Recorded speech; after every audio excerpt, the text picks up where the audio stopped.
Here's the preview of the Baylor versus TCU men's basketball game on Saturday. I tell you right now, the Baylor men need to get back on track. After a bad second half, getting up 51 points. There's some players to keep an eye on TCU. Mike Miles is 6'2" 195-pound guard. That's a sophomore. 14.8 points per game, 28 for 95 on threes. 78 for 102 on free throws, 3.8 rebounds per game, 4 assists per game, 3 turnovers per game, 1.2 steals per game. Davion Ball is a 6'4", 195-pound guard. That's a junior. 10.7 points per game, 18 for 70 on threes, 35 for 58 on free throws, 4.3 rebounds per game, 4 assists per game, 3.4 turnovers per game, 1.4 steals per game. Emmanuel Miller is a 6'7", 215-pound forward. That's a junior. 10.2 points per game. 11 for 38 on threes. 37 for 56 on free throws. 6.3 rebounds per game. 0.7 steals per game. 0.9 blocks per game. 1.3 turnovers per game. Chucko Bannon Jr. is a 6'7", 215-pound forward. That's a senior. 10 points per game. 33 for 95 on threes.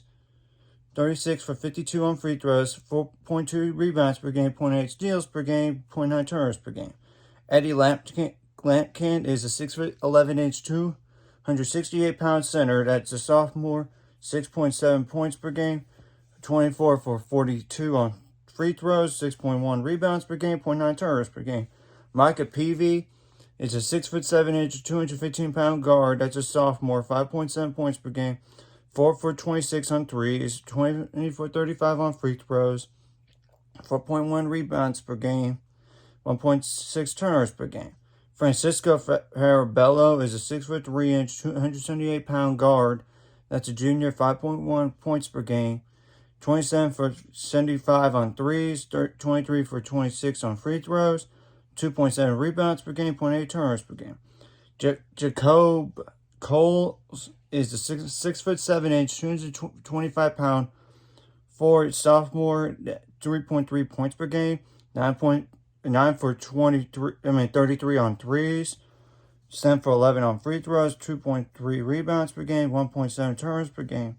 Xavier Cork is a 6'9", 229-pound, 228-pound junior, 2.9 points per game, 10 for 16 on free throws, 2.9 rebounds per game, 0.8 turnovers per game, 0.7 blocks per game. Darius Ford is a 5'10", 142-pound guard. That's a freshman. I don't think he's played that much, like one game this year, 2 points per game.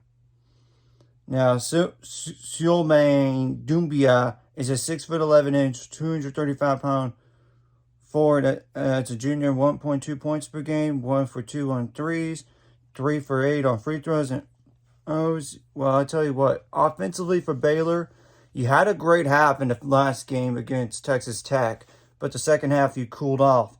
Part of it is the Texas Tech defense, which I give credit to, but the ball movement was just not there in the second half. You got to find a way to get more rebounds in the game. I don't care. I know John is out for the year, but you got to find a way to get more rebounds and more second chance points. I mean, you only had 12 second chance points last game off of 11 offensive rebounds. That's a problem. And you got to take good shots. And this game past game against Texas Tech, you only made 12 for 21 on free throws. That's not going to cut it. You got to do better than that. You have to be like that Texas game the week of the prior game to this. You were making nearly every free throw. You got to make free throws count. Well, defensively, you have to find, and Baylor offensively also needs to cut down on the turnovers. Sure, 13 is not a lot, but James Akinjo had 5 of those. That has to be cut down significantly. Defensively, you got to limit the transition points, the second chance points, the points off turnovers. You have to do a better job than that last game. And the points in the paint, Texas Tech beat you 28 to 22. I get there was a free throw line discrepancy during the game because I'm not going to say the officials were terrible, but when you look at the numbers, Texas Tech had 30 free throws compared to your 21. That's some discrepancy there, but I'm not going to say the free throws would have helped Baylor at all. No. Even if they would have made nearly every single one, it would not have mattered. Just the second half was just ice cold. But defensively, you got to get more rebounds, and you can't allow so many second chance points. I mean, and I get like I said, you're banged up. At least you have LJ Cryer back. It's going to take a little time to get him back in the flow of things. I mean, the second half alone, Texas Tech made 5 for 12 on threes. And after that horrible first half, 2 for 9 on threes.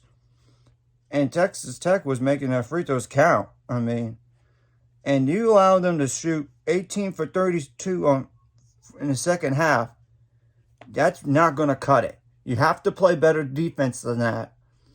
Granted, they might change. We might need to make some adjustments, like go to that 1-1-3. That zone defense that we used so much in the past as a curveball. Maybe that was our main focus back then. Maybe that's the answer. I don't know, depending on the matchup and how the game's going. You just got to avoid, on both ends of the floor, you got to avoid foul trouble. And I get there will be some bad calls. But you got to find a way to not get so many fouls in this game. I mean, you had, I believe, 21 fouls called. Yeah, 21 fouls called on you. That's not going to work. That's not going to work, especially when Flo Thamba had 4 of those, and he's only the best big guy left. I'm not going to, Lovenade's just not, he's going to have to step up a little bit, but I'm not sure if he's ready on the defensive end or not. Because his skill set is different. The time he played 1 minute 13 seconds, he picked up 2 fouls. That's simple. But at least you're gonna might have to be very flexible here with Sohan possibly playing at center, and maybe even Kendall Brown on offense at center, and make Jeremy like the defensive center. But on offense, he could play power forward. You might have to go with that small ball lineup.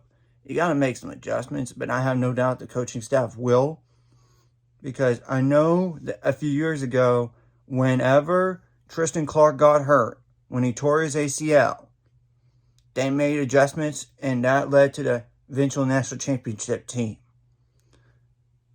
Granted, I know they got knocked out of Atlanta 32 that year when he got hurt, but the following year, before the shutdown, they might have been a 1 seed, and they might, in the following year, the national championship year, that they won the national title, and the only thing they had issues was COVID, and after that, no injuries. This year is the exact opposite. There's so many injuries, but at least you have LJ Cryer back. And granted, that does help. But let's see how he's going to take some adjustments. And I'm not going to panic to yesterday's game. It's the first game back for LJ Cryer. Not only that, it was the first game without John for the first time in a while. Things are going to happen, and they're going to make some adjustments. And you got to prepare, and I don't care about winning the Big 12 regular season. Let's just try to get to the Big 12 tournament and win that instead, if possible. And get ready for March Madness. That's what I'm more worried about at the moment than the current. Sure, you want to finish strong, be at least 3rd place in Big 12, because I don't know if you're going to get 2nd place. And to get 3rd place for sure, you got to take care of your home games. Anyways, if you like this content, hit the like and subscribe button, and I'll see you guys later. Let's get me up to 400 subscribers or more by the end of this year.